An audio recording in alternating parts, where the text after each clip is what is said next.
आज Doubtnut app download करें। Doubtnut पर अपने सभी गणित, रसायन विज्ञान, भौतिक विज्ञान और जीव विज्ञान के डाउट्स का करो सफाया। बस प्रश्न की फोटो खींचो, एक ही प्रश्न को क्रॉप करो और तुरंत वीडियो सोल्यूशन पाओ। अभी डाउनलोड करें। नमस्कार दोस्तों, दिया गया प्रश्न है, क्या स्थिर विद्युत बल एक केंद्रीय बल है? तो हम जानते हैं स्थिर विद्युत बल जो था वो किसके द्वारा दिया गया था। इसका नियम दोस्तों हम जानते हैं कूलाम के नियम के द्वारा दिया जाता है। तो कूलाम ने यह बताया था कि किन्हीं दो बिंदु आवेश, अगर यह बिंदु आवेश कोई Q1 है और कोई दूसरा बिंदु आवेश Q2 है, तो उसके नियम के अनुसार क्या कहा था कि अगर इन दोनों ही बिंदु आवेशों के मध्य की दूरी r ले ली जाए, इस स्थिति में जो इन दोनों आवेशों के मध्य में लगने वाला बल है वह किस प्रकार से दिया जाता है। यह दोनों ही आवेशों के परिमाणों के गुणनफल के अनुक्रमानुपाती तथा जो दूरी है उसके वर्ग के व्युत्क्रमानुपाती होता है। तो दूरी के वर्ग के व्युत्क्रमानुपाती और आवेशों के गुणनफल के अनुक्रमानुपाती, यही क्या था, यही स्थिर विद्युत बल कहा जाता है किन्हीं भी आवेशों के मध्य में। तो दोस्तों जब भी आवेशों की हम बात करते हैं, ठीक है, तो आवेशों की बात करें तो आवेश हम जानते हैं दोस्तों किस प्रकार से हो गए, कुछ इस प्रकार से उपस्थित हो गए। मतलब मान लेते हैं दो बिंदु आवेश कोई Q1 और Q2 है, ठीक है।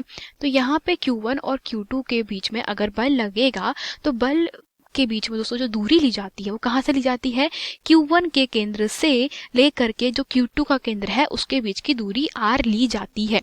मतलब दोनों ही आवेशों के मध्य में अगर यहाँ बल लगेगा तो वो कैसा लगता है, केंद्र से केंद्र तक। मतलब आवेश Q1 के केंद्र से लेकर के Q2 का जो केंद्र है उसके बीच में ही क्या लगेगा दोस्तों, बल लगेगा, ठीक है। तो अतः यहाँ पे दोस्तों केंद्र से कैसा लग रहा है, बल केंद्र तक लग रहा है। इसका मतलब यह भी समझ सकते हैं कि अगर इनके मध्य में मान लेते हैं दोनों Q1 और Q2 आवेश विपरीत प्रकृति के आवेश हैं। मतलब Q1 दोस्तों मान लेते हैं कैसा है, धनावेश है, और जो Q2 है वो कैसा है, एक ऋणावेश है। तो जब Q1 धनावेश और Q2 ऋणावेश है तो इसके अनुसार दोनों ही विपरीत प्रकार के आवेश है, तो इनमें कौन सा बल लगेगा, इनमें दोनों में ही आकर्षण बल लगेगा। इसका मतलब यह होगा कि लगने वाला आकर्षण बल होगा वो कैसा रहेगा, केंद्र के अनुदिश मिलाने वाली जो रेखा होती है, मतलब दोनों ही केंद्रों को मिलाने वाली रेखा के अनुदिश इस पे बल लगेगा। मतलब जो यहाँ पे आकर्षण का बल लगेगा वो दोस्तों केंद्र को मिलाने वाली रेखाओं के अनुदिश लगता है।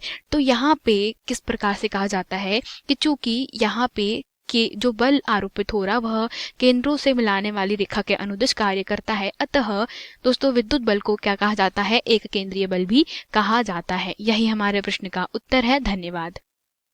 कक्षा 6 से 12वीं से लेकर नीट, IIT, JEE वो एडवांस के लेवल तक 1 करोड़ से ज्यादा छात्रों का भरोसा।